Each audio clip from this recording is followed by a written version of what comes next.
നഗരങ്ങളിലെ തിരക്കേറിയ ജീവിതം പലപ്പോഴും സ്വപ്നങ്ങളുടെ പിന്നാലെയുള്ള ഓട്ടമാണ്.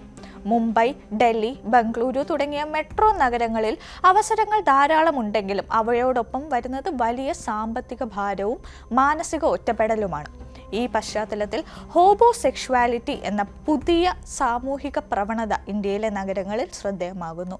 ഈ വിചിത്രമായ പേര് ആദ്യം കേൾക്കുമ്പോൾ ഒരു തമാശയായി തോന്നാമെങ്കിലും ഇതിന് പിന്നിൽ ഒരു ഗൗരവമേറിയ സാമൂഹിക സാമ്പത്തിക പ്രതിസന്ധി ഒളിഞ്ഞിരിപ്പുണ്ട്. ഹോമോസെക്ഷുവാലിറ്റി എന്നത് യഥാർത്ഥ വൈകാരിക ബന്ധത്തിന് പകരം താമസ സൗകര്യമോ സാമ്പത്തിക സുരക്ഷിതത്വമോ ലക്ഷ്യമിട്ട് രൂപപ്പെടുന്ന പ്രണയബന്ധങ്ങളെ സൂചിപ്പിക്കുന്നു. ഹോമോ എന്ന വാക്ക് പരമ്പരാഗതമായി ഒരു സ്ഥലമോ ജോലിയോ ഇല്ലാതെ അലഞ്ഞു തിരിഞ്ഞു നടക്കുന്നവരെ കുറിച്ച് പറയുന്നതാണെങ്കിലും ഇവിടെ അത് നഗരങ്ങളിലെ സാമ്പത്തിക അസ്ഥിരതയും ഒറ്റപ്പെടലും അനുഭവിക്കുന്നവരെ സൂചിപ്പിക്കുന്നു. ഇന്ത്യയിലെ മെട്രോ നഗരങ്ങളിൽ ഭീമമായ വീട് വാടകയും ജീവിത ചെലവും മൂലം പലരും തങ്ങളുടെ സാമ്പത്തിക ബുദ്ധിമുട്ടുകൾ പരിഹരിക്കാൻ പ്രണയത്തെ ഒരു ഉപകരണമായി ഉപയോഗിക്കുന്നു. ഈ പ്രവണത ആദ്യം പാശ്ചാത്യ ഓൺലൈൻ സംസ്കാരത്തിൽ പ്രചാരം നേടിയെങ്കിലും ഇന്ത്യയിലെ നഗരങ്ങളിൽ ഇതിപ്പോൾ ഒരു യാഥാർത്ഥ്യമായി മാറിയിരിക്കുകയാണ്.